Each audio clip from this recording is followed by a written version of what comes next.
Coming up on The Returned. I was having this internal experience that felt quite strange. I had a physical experience of a rupture in an ovarian cyst that I didn't know I had. And grabbing my side, immediately I became faint. I said, something ruptured. I think I'm going to faint. And then the next thing I knew is I saw tunnel vision. I just saw a circle in front of me. It began to go sideways. I saw the blue of the kayak, the blue of the water. That was the last thought I had was, I've died. Hi, and welcome to The Returned.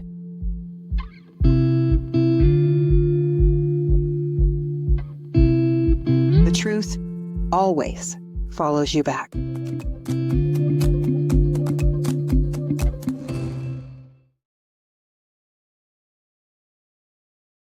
Hi, and welcome to The Returned, a place where we share near-death stories, out-of-body experiences, spiritual awakenings, signs from spirit, and the journeys of healers and lightworkers from around the world.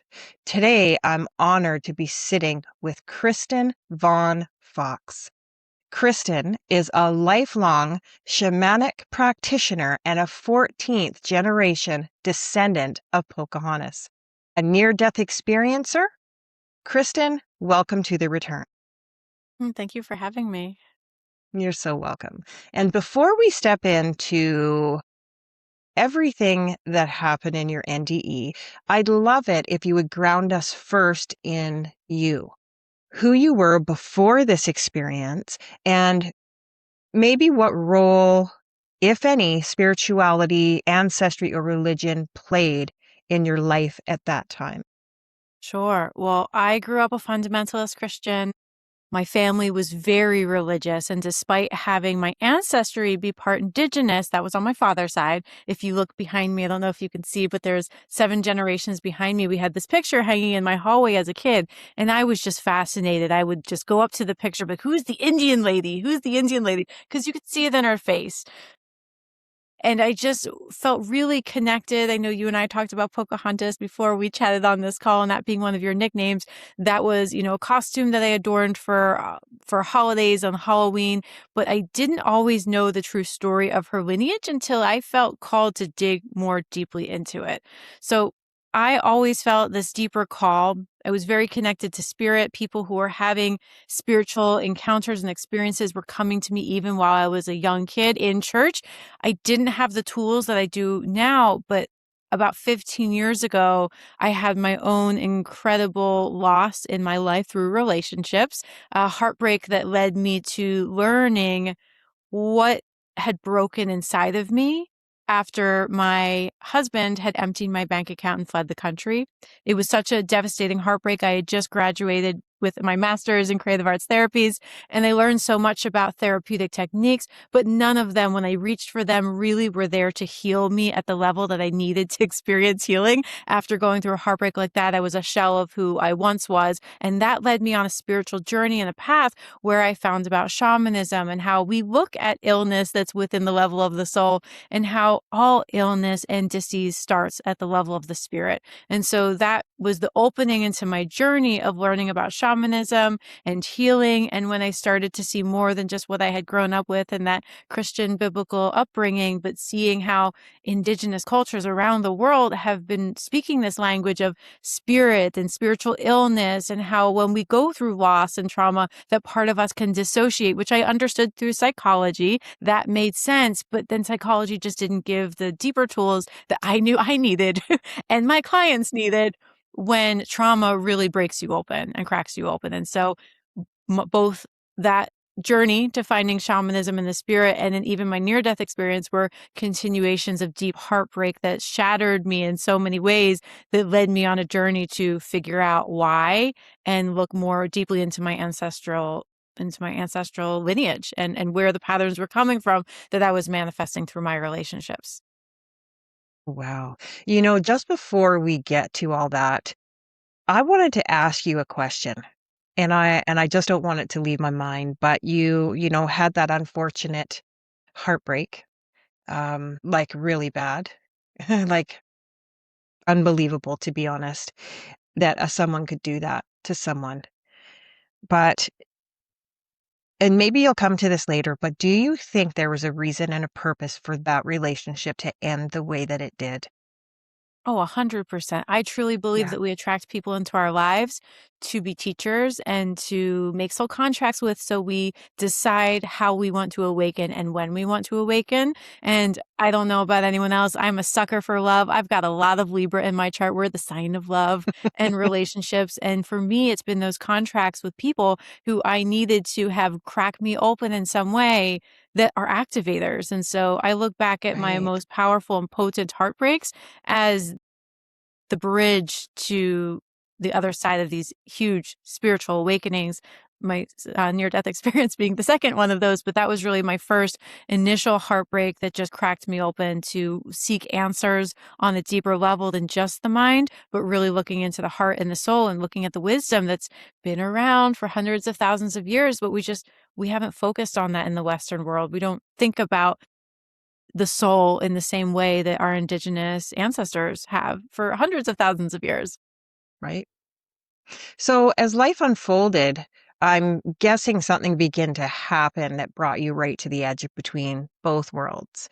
And there came maybe a moment when your body could no longer continue and you stepped out of yourself. So your spirit stepped forward.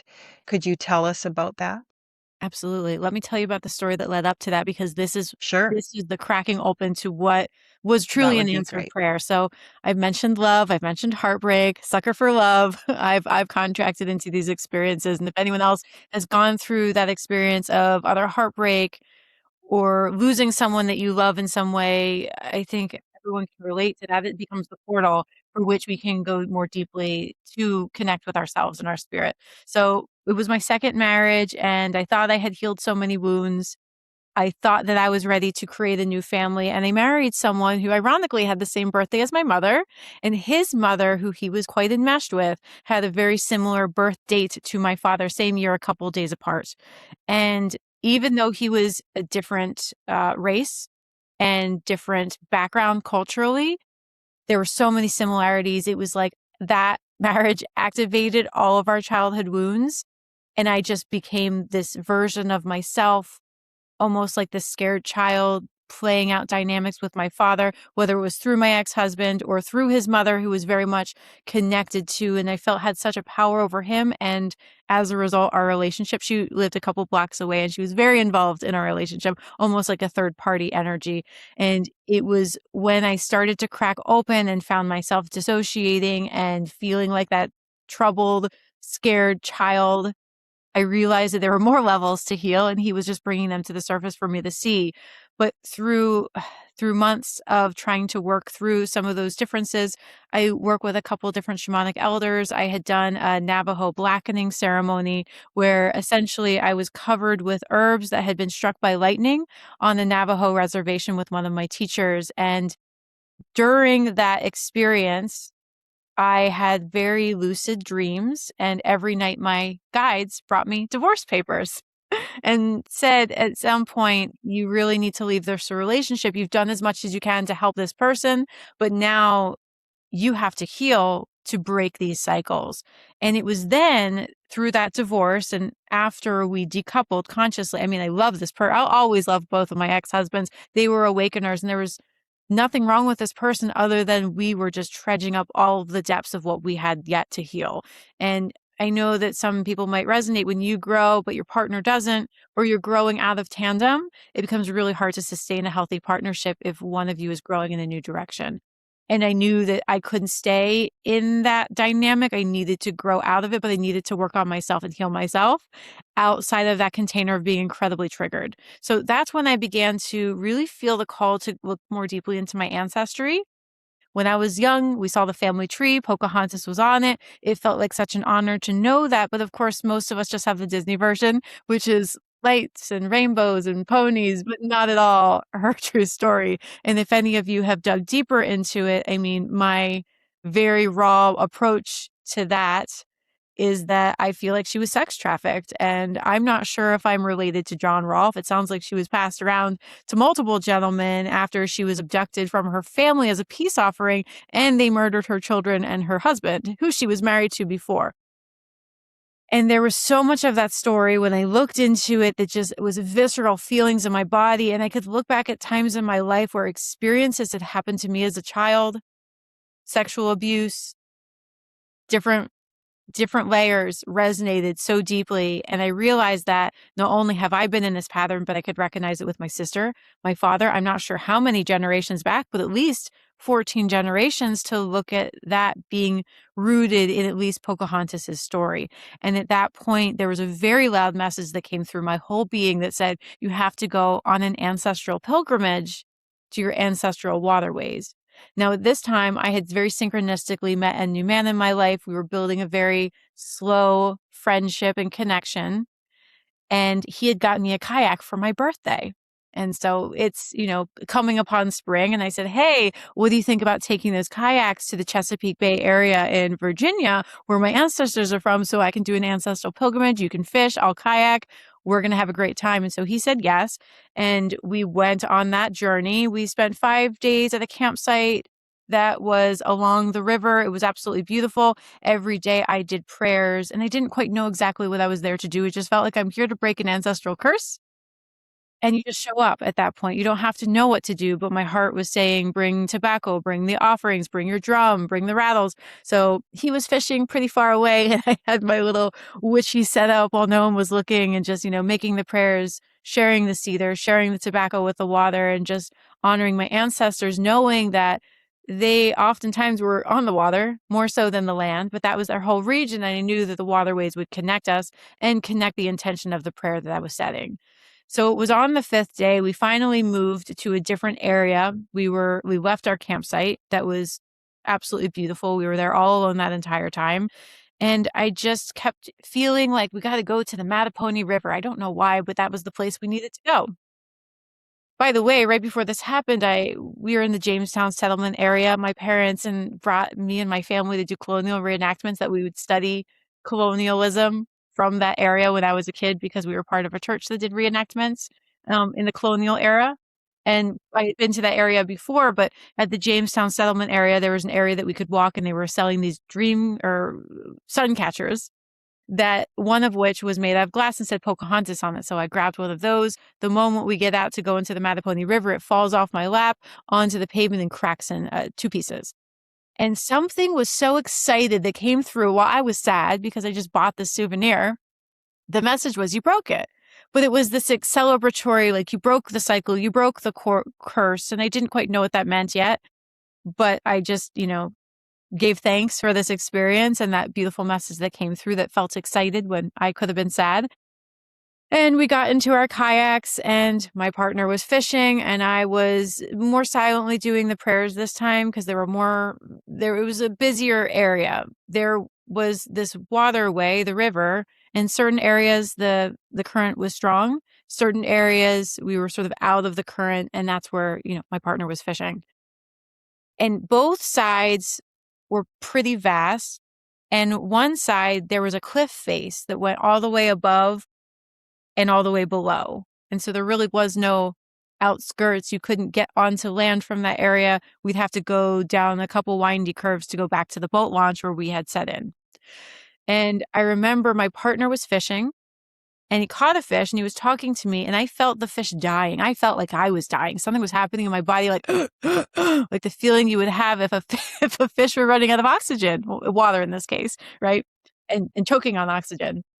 And around that moment, while I was having this internal experience that felt quite strange, I had a physical experience of a rupture in an ovarian cyst that I didn't know I had. And I remember grabbing my side where it ruptured. It felt like someone took a water balloon and threw it inside my body, and it just felt like gushing liquid that was warm.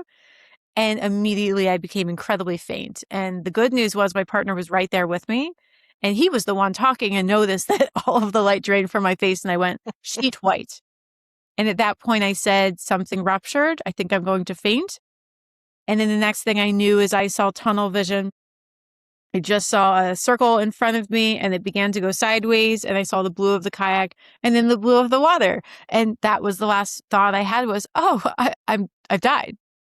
I mean, when you see that and you go into the water, I mean, that was the last moment of I felt like I had absolutely no control because I was completely frozen in time, unable to respond or react because I was losing consciousness. And I don't actually remember hitting the water, but I remember getting really close to it and seeing the color of it. And I'll share where I went in just a moment, but I have to share the synchronicities and how magical the universe is because you can't make this up. And I wasn't there to see it. So I'm just going off of his story. But he said the moment he saw me go unconscious, I flipped over to the side and then my kayak flipped. And he's former Army. He has been in situations where he just reacts and responds, and thank goodness. So he jumped out of his kayak and he said that the water had been really deep because he was putting down his paddles, sort of testing the waters. He was putting down his fishing line, and he just happened to step out onto a tiny little cliff bit underneath. I don't even know what you would call it, but there was a rock formation just the size of his 1 foot, only 1 foot, not both, that was just under the water, just under the cliffside that arced up, maybe about 20 to 30 feet above us. And he said that his boat went down the river with the current, and then his fishing line got caught on a fallen tree branch that was a couple hundred meters away, yards away, and it had both of our cell phones in it. So that was good that that got caught. But he said that he scooped me out of the water where my boat was filling and put me upright. And he said that he believes I was clinically dead for several minutes. He said about 6 minutes. Now, on my side, I didn't hit the water, but I went to the place that I call the Land of Lights and Colors, where I was suspended in this beautiful burst of light. And I just remember seeing colors all around me that were so vivid and so vibrant beyond what we see in a sunrise, sunset. Put sunrise on sunset on steroids, and that's the closest thing I could describe. But it was a place of deep peace, even though I took a mental panic into that space.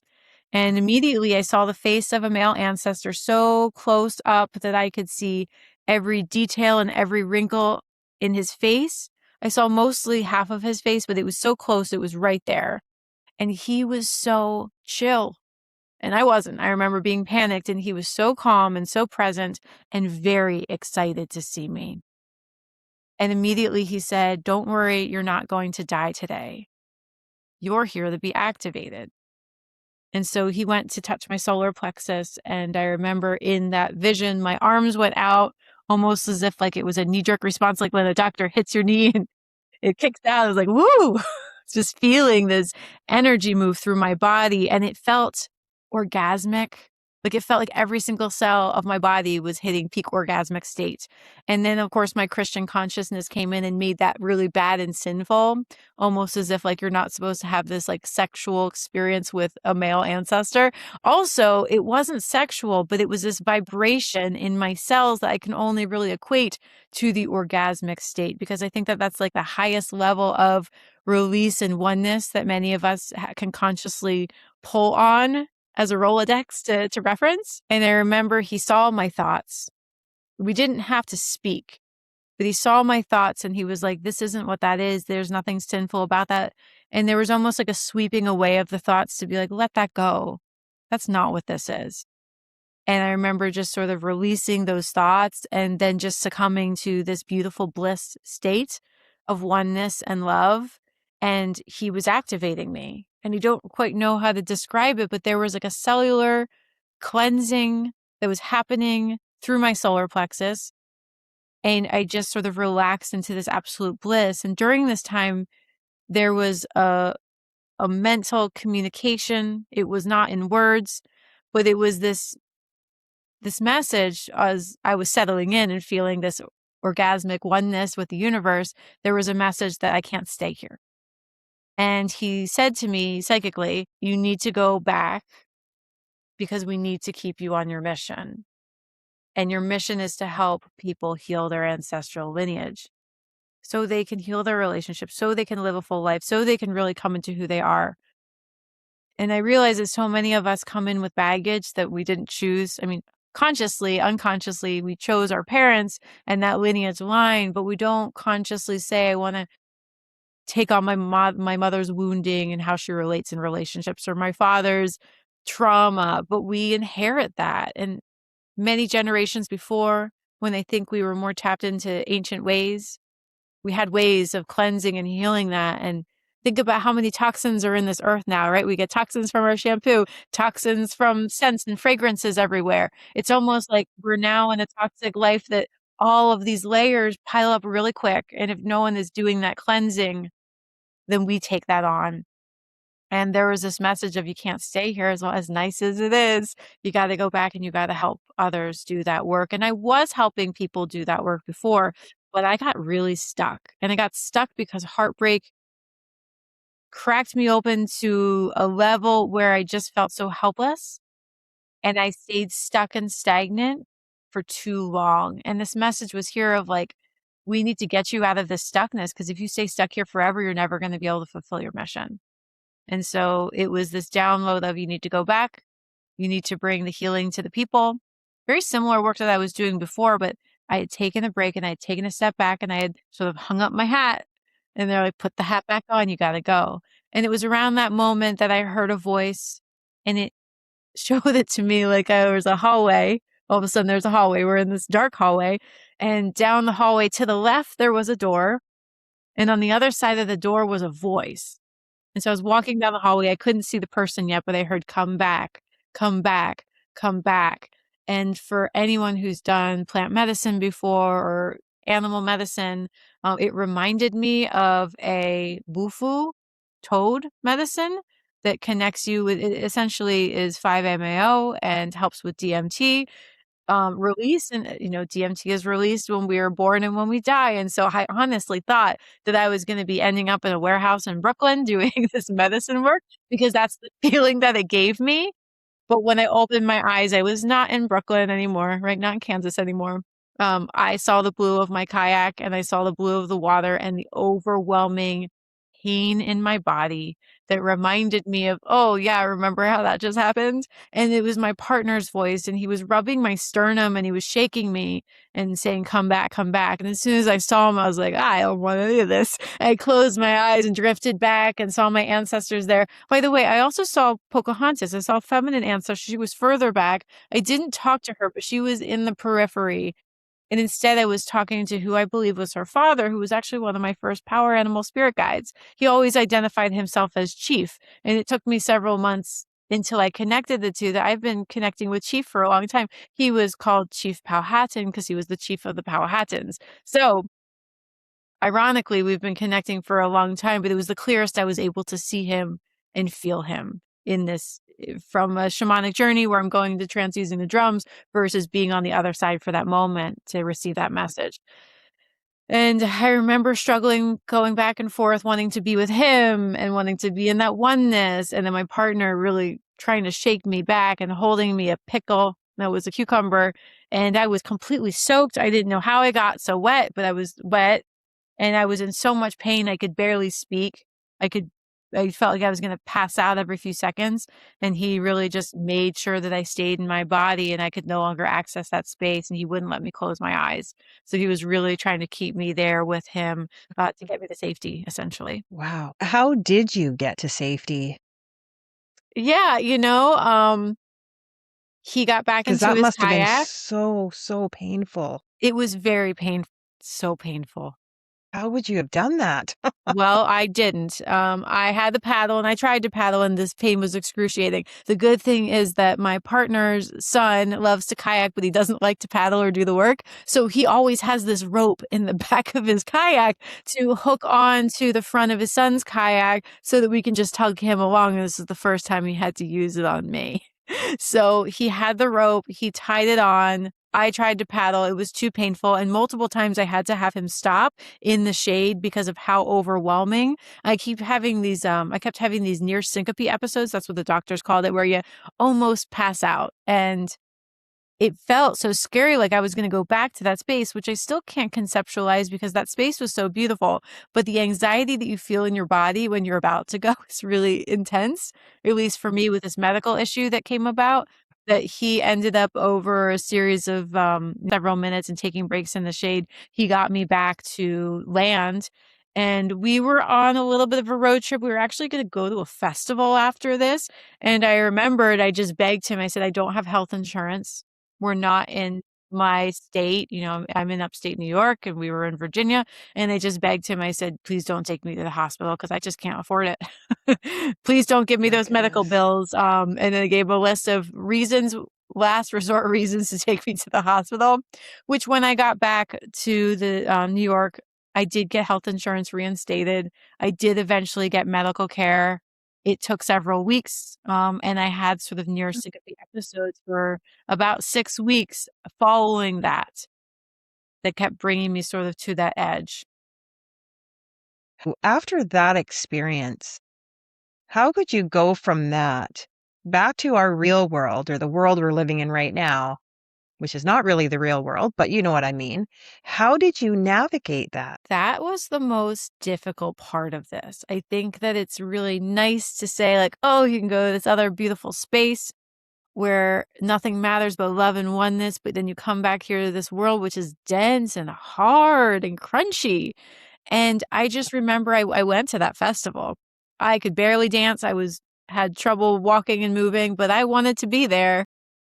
And I did. And I just looked at everyone. I just couldn't relate. I just felt like I just went to the other side of the world and back. And how do I even connect with these people who are like looking to have fun and party? And I'm like, I just saw the face of my ancestors since I died on an ancestral pilgrimage. I didn't know how to relate. And for many months, I truly slipped into a deep depression because of how beautiful it was on the other side and how it wasn't magical and happy when I came back. In fact, I had a lot of medical issues for quite some time that manifested that probably were there as a result of the ovarian cyst, hormonal dysregulation. I've figured out it was related to mold exposure and a weakened immune system and some old illnesses like Epstein-Barr that were in my body that got activated from the mold. So if we look back, we can sort of look at what medically happened as I've put together all the pieces.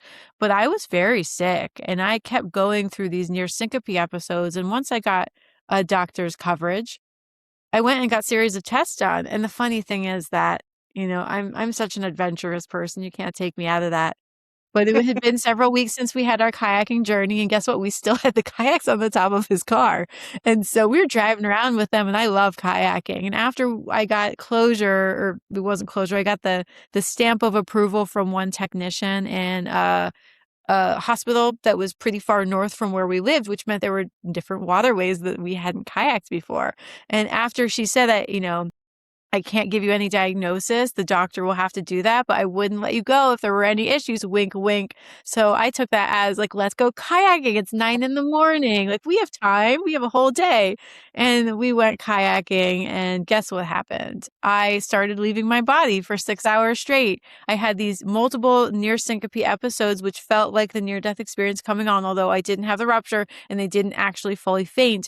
But I remember we were now pretty far down this meandering stream. It was gorgeous, by the way, lots of lily pads and lilies, and it was just magical, mostly shaded, but not fully. And I remember that I started to feel overheated and like I was going to leave my body. And I scooted down to the bottom of the kayak so I wouldn't flip because I figured that's what happened last time. And I told my partner right away, like, I'm not feeling okay. I feel like what happened last time.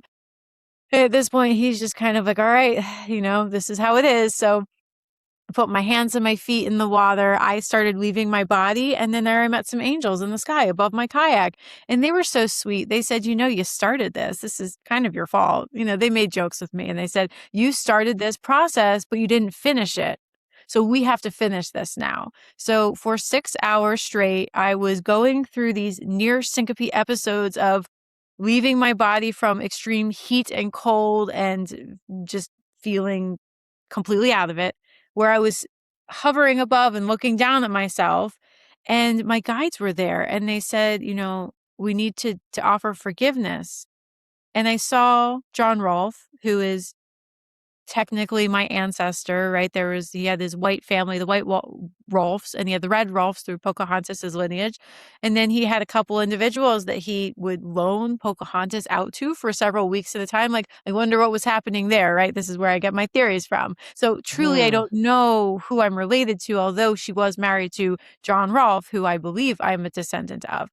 And when I went to this dissociated state, looking with the angels and my guides and looking down below, I saw the three men that were sharing Pocahontas, and I saw their mothers, and their mothers were crying and saying, I can't believe our sons did this, that they did harm and abuse this indigenous woman. And they were crying and so ashamed of their sons. Their sons were all sort of looking down at their shoes, looking very guilty. And that male ancestor, again, Chief, he was there, his face was close, and he said, the way that we break the cycle is we forgive. Now, for many years, I had this obsession with hating the white man. Like, I'm mostly white. I had no idea where that came from. I married a Caribbean black man, right? And it was just this like rage I had all of a sudden against the white man. And now I understood why. It was this rage that was coming up in me against white supremacy or white colonizers that were literally tied to my ancestry. And I remember sitting with my male ancestor. He says, the way that we break the cycle is we forgive them. So I forgave them. There was almost this energy release. The men that had wronged her felt this forgiveness, this release, and then they were cleared out. And then I had all these other messages about the person who I am with now, who was the person who saved my life then. We've been together for more than 5 years now. He is part Mohawk. And there's one other one that I should be remembering. He's part That's really indigenous, cool. and then he's part Hmm. colonizer as well. So our unique heritages allowed for him to be a safe person to sort of break this energetic cycle. And that's the download they gave me, is you had to be with your ex-husband, Jonathan, God bless you, wherever you are. And you needed to be in this partnership now who is someone who can step between and bridge the worlds as well. And then there was just all this information about my practice and this information about forgiveness and releasing. And I continued to do the work of soul retrieval for Pocahontas, this practice of calling back energy that has been traumatized out of someone, but we can look at multiple generations and do that work. That's the heart of the work that I do with my clients. Soul retrieval is such a big piece, but we needed to look at how there had been soul loss or dissociation of power and energy and vitality and essence through these traumatic experiences that went far beyond what I was born into, but needed to be resolved at least that many generations back. At least for that lineage, right? We have relations in all directions. So there's healing I'm sure we all need and they all need. But that was the continuation of this process. And then I have to say that it took me a while to come back to offering my gifts in the same way and being as visible. I was sort of licking my wounds in the background, again, a different version. And last year, I came up against really intense illness again and felt like I was going to die. And my guides told me, remember how we brought you to the edge before? We're bringing you to the edge again because we need you to wake up and do this work. And I truly believe that spirit will give us those sweet nudges and then they turn into like a hard little slap and then, hit upside the head and then the 2x4 across the face, which I've had to get. So I think that that was a big like slap again to be like, get back onto your path. We gave you this experience to wake you up, but you have to do the work. You have to be visible. You have to create these offerings, to the people and to be a spokesperson really for how when we heal these lineages and we heal what our soul came here to help assist with, that's when we begin to manifest deeper change in our lives and in the lives of those generations that come before us and behind us. And it's all about being in harmony with all of our relations. And if our ancestors couldn't do the work, we sure as hell have all the tools to do it now. And it's the time. So I think you're absolutely right. And I can't help but think, um, your husband, or is he your husband now or just the boyfriend he's still? proposed, several times, but Okay, so he's I'm not sure almost if we'll that. get married again, but we're definitely soulmates and deeply committed and wear rings for each other, so Sounds beautiful. But I can't help but think what he thought that next time he took you out there. He just must have been like, "Are you kidding me? Like, again?" you Yeah, know? he's and I apologize, and in between my body and up above, I told him I'm gonna start crying. It's not even my tears. These are my ancestors' tears. If that's cool, just let me cry. It has nothing to do with you. Like, everything's good. But with we started before, I've got to finish. And he just sort of like shrugged and he said, I guess this is the path of loving a shaman. So, and he I knows it. guess He's so. like, I've never had so many wild experiences with someone before, but I get that it's your path. And so he respects it. And he's also very tuned in and spiritually aware. He's a Pisces, so He's he can be in oh, the water with me me if too. anyone. I'm a Pisces. Pisces. Yeah, what's his birthday? His birthday, it's March 15th. I'm 13th. Oh, Yeah, yes. we're close. Wow. Yes, I love Pisces. We're of the water. Yes. And intuition and tapping into this is the Very much perfect so. realm for you. Very, very much so. I love him already. You guys are perfect together, aren't you? You I know, love him very much. He's that's very so cool. fantastic. So, do you think this isn't specifically just for you, but do you think that all NDEs are activations? What could be a better activation I than a near-death know, experience? right? I truly believe, and I've listened to so many NDEs because I find them fascinating, and there's so many differences and there's so many similarities, and I truly believe that some of what I've heard is people talk about their life review and people talk about their pre-life plan and how we specifically select these experiences to come to awaken us to the next level. And I think that it's sort of as the piece that I shared before, will get the sweet whisper in the ear, or the tap on the shoulder, or the slap on the hand, and it just escalates until we really get the message. And I think some people are so tuned out to those messages in general that they need an activation like that. Because if they're on a path, like I think about certain NDEers who were on the path of substance abuse and they were in a whole different Yeah. world and they needed something so life shattering and awakening to really like shake through the messages and the disassociation, the fog. And I mean, is it something that we all Absolutely. choose? I truly believe that we've planned for it. And what better timing, right? And I truly don't believe I was meant to die that day. If my partner wasn't there, I honestly believe I probably would have had a near death experience, and that rupture happened on land right next to the water. I don't believe I was meant to die. And the fact that there was one little foothold right there at that exact spot that we were, the fact that he's a trained Army veteran, that he knew exactly what to do and how to help facilitate me coming back. I don't believe that we are meant to die if we're not meant to die. But sometimes we need to go pretty far into that space to get the message. You know, Kristen, you bring up a good point there because I have been this way, I explained before, since I was 3 years old. And I mean, life gets in the way, and I had children, and it just sometimes life got away with me, and I wasn't really thinking as much about, especially how I do now. But then 2020 came along, and then something forced me to have to take a sharp turn another direction. But my intuition at that time kicked in so strongly that there's no way I couldn't have because my body was like, no. And then when you look back now, you're like, see all the spiritual breadcrumbs that you should have been picking up because they were putting them down and you were fighting. And then spirit brings you back every time.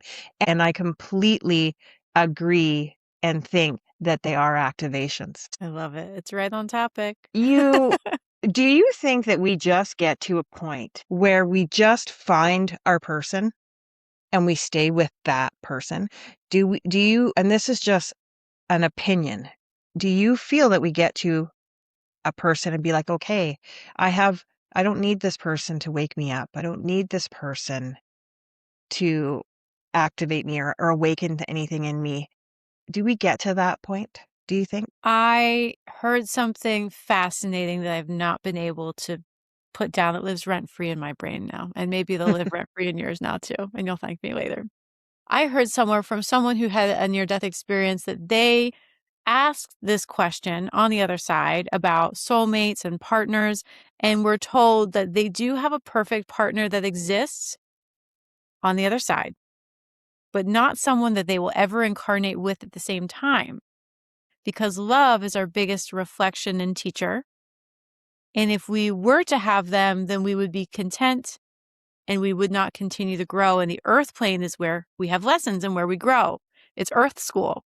And so we are given different partners that are not that ultimate, supreme, complete oneness, other half type of energy, because we are constantly working through different layers and levels of consciousness to ascend and become more whole and more wise. And I thought that that was so interesting, because my take is that we don't have one soulmate, and that we have people that come into our life based on our energetic frequency and vibration. And those people reflect something within our energetic frequency and vibration. So we get a very good, clear mirror of where we're at based on what is showing up in our relationship container. And that person is attracted to us because of something that we have in our frequency that they have in theirs. Whether that's an energy of predator and prey, where someone has been abused and they have abusers come into their life because they're missing a piece of their energy that would deflect that type of energy to come in, or whether they have a father wound or a mother wound that this person is reenacting or representing. And so I feel like we have patterns that play out, and we get to see those best and sharpest in partnership, although we can see them through work and friendship relationships. But when we have that person who becomes that unique mirror for us at that specific moment in time, we can grow through that. And that can even be experiences where we've worked on ourselves and now this person wants to love us unconditionally. And that's scary to us because we have some part of us that we haven't received or are in tune with that we feel is lovable, right? So we have these opportunities to grow through relationships, and we come to a point of growing. And if someone is able to grow with us, amazing. And if someone teaches us where we need to grow, amazing. But I truly believe that people come to us as a reflection of where we're at, so that we could temperature check where we're at in our lifetime and our lessons, and that those people come as mirrors. I truly believe that some people have companionship relationships that are meant to go a longer amount of time. And I believe that some people are more of those activators, like the near-death experiences, that activate them into another level of love that they wouldn't have been able to achieve if they just stayed stagnant in where they were at. So I don't know if that answers your question, but that's my That personal. does. And I'm just wanting your take on, what do you think of an animal soulmate? I know many people that, and I don't know, me myself too. I have my cat, my dog, who I truly feel are my soulmates too. What do you think of Absolutely. that? I 100% agree. Now I got to tell you about my rescue rooster. Uh, So I have a cat. My partner has his dog. We live in two separate spaces, but very close to one another. And we got chickens, free range chickens. They mostly stay at my partner's property down the road. They have a lot of ticks. And one day, the animal rescue that had closed down the road from us asked us if we could take a rooster that needed a home. And so my partner's thinking, oh, dinner. And I'm thinking, don't get another rooster. We've already got two and they're annoying. Anyway, so the moment I see this rooster, I fall in love with this rooster, like deeper than anyone should love a freaking rooster. And one day after I was teaching a workshop, I just had this ping of an intuition that something's wrong with Frodrick. That's what I named him. I'm like, Frodrick needs help. So I went over there, and Frodrick he was in a little chicken tractor. He had not been integrated with the other chickens. They did not accept him. He was younger. He's also a different breed. He had mites. He had all these different health issues. He was a rescue from a meat farm, as much as the research as we know about him. And I found him, and he was unable to stand. He was in need of support. And I remember like picking him up and holding him and just crying and being like, my rooster is my baby. So I ended up taking in the rooster, and he became my house chicken because he needed to be rehabilitated so that he could walk again. And I guess this is common with meat birds. They're bred to be so big so fast that they have joint and knee and hip issues, and many of them don't live very long because they can no longer stand. And so he became a laundry basket chicken, and I nursed him back to health. And I swear to you, since I don't have children, that this was the universe's sick, fun, cosmic joke for me to have a child, even though I know he's a rooster. He's not a baby boy, even though that's what I call him. But I was literally changing chicken diapers, dealing with chicken poop all the time, and experiencing him having his first steps again. And so He did start Oh, growing, so he can't be here full time, but he comes over for play dates and I see him every day. But I swear that my guides wanted me to have this experience. And when I would journey to him, because we weren't sure if we would need to put him down, we knew he was suffering. And every time I felt into him, I saw him as this little German boy that was 12 years old with blonde hair. And he came to me and he was just hugging me and said, "Take care of me. I need help." And it just felt like he was this little boy that needed to be adopted.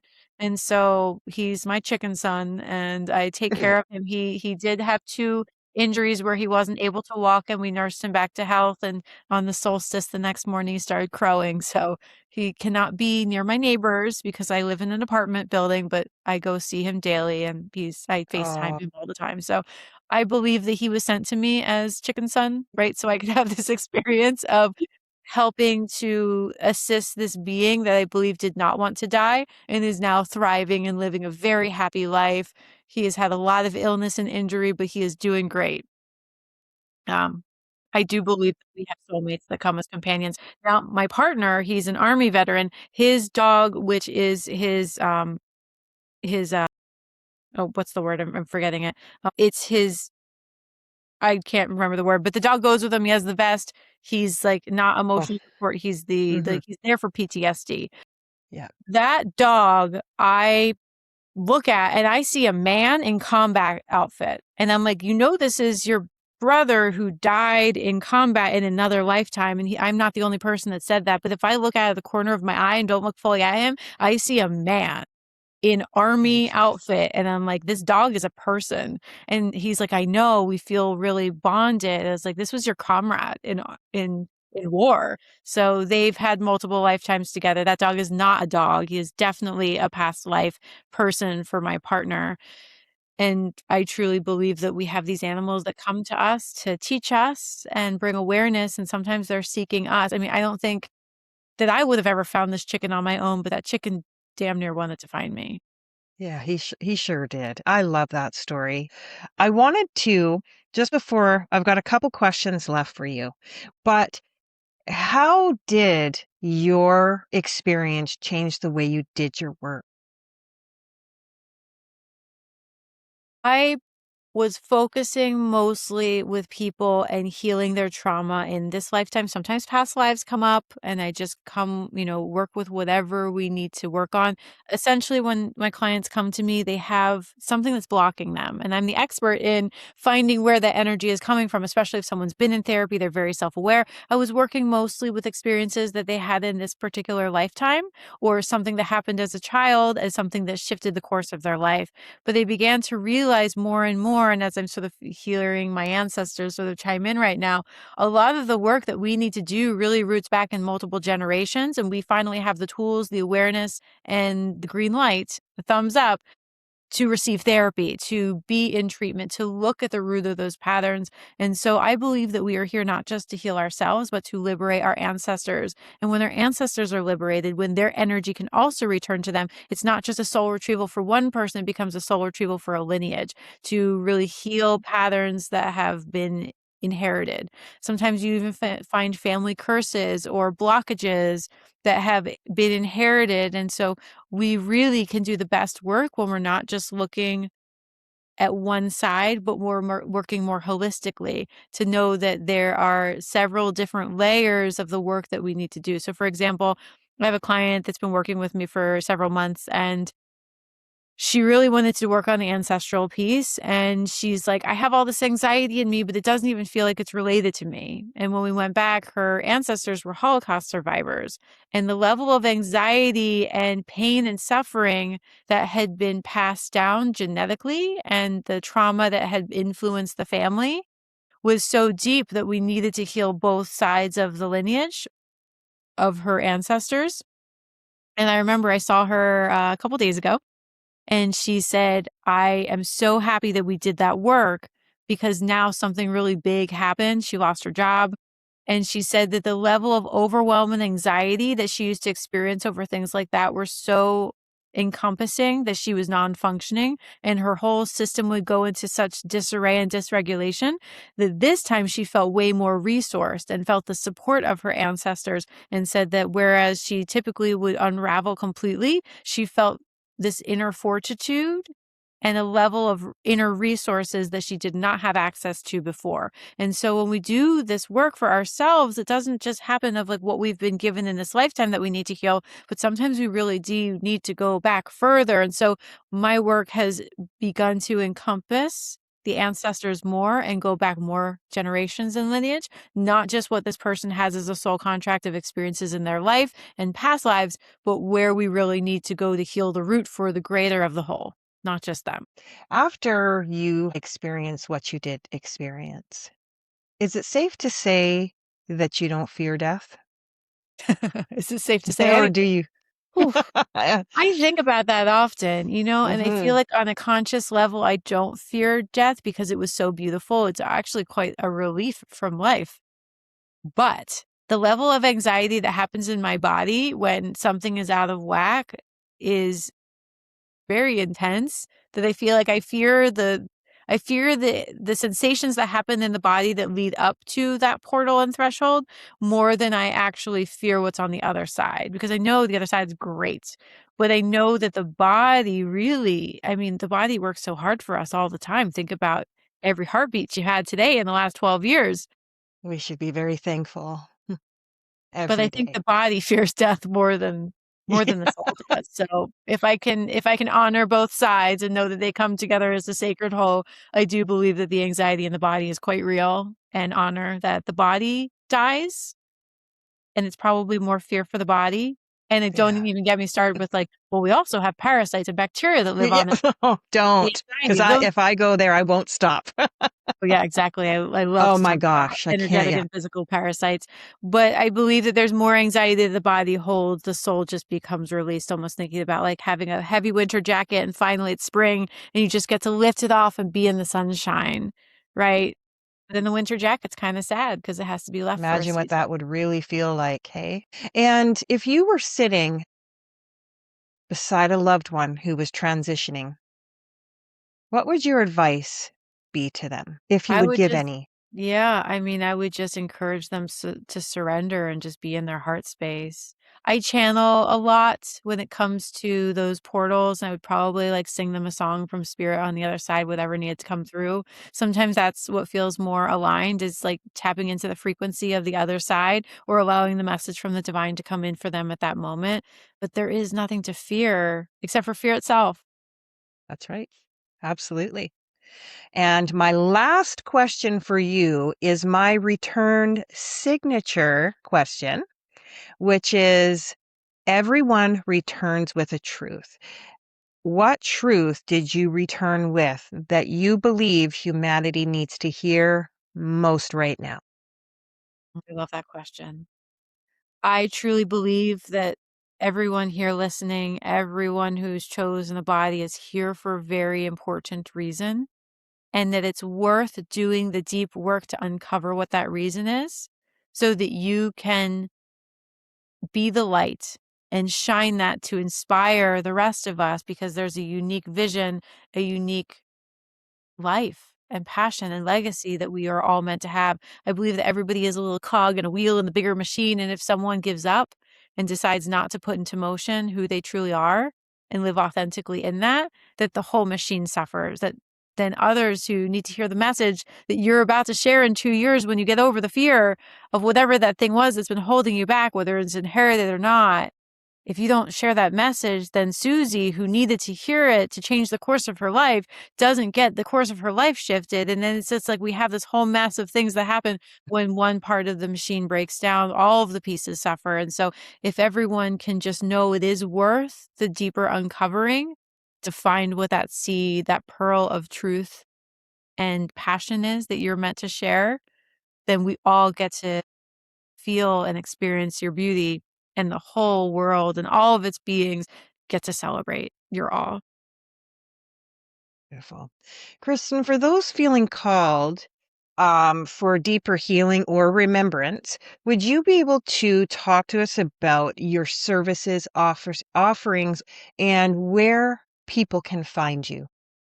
Yeah, absolutely. So I started with this and I'll end with this. I love love, and my biggest support and gift to give others is to help people really heal their love blocks and where they are sabotaging their relationships based on patterns that have been inherited and what they've experienced through heartbreak, through loss, through attachment styles. And so I offer free workshops on how to attune your love frequency to attract true partnership and your soulmate.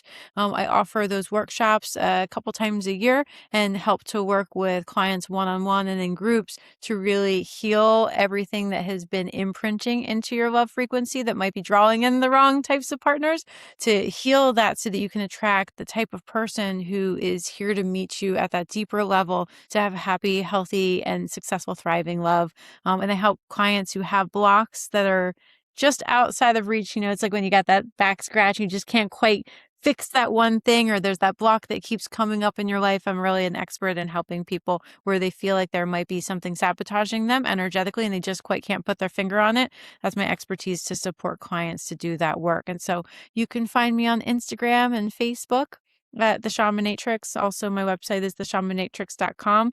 And then I have lots of different offerings. Just ran a retreat recently, so I have all sorts of ways of connecting with people based on where they're at and what their needs are.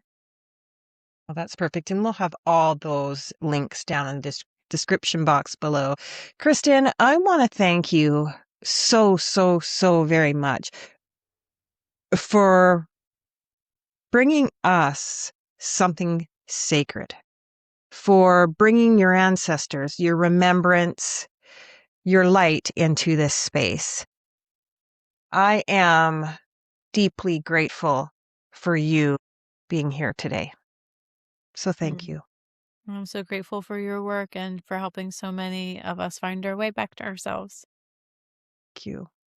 And to everyone listening, may this story be a reminder that you are never separate from those who came before you, and you are never alone in the unseen. Stay open, stay curious, and keep returning to the truth within you. I just got chills.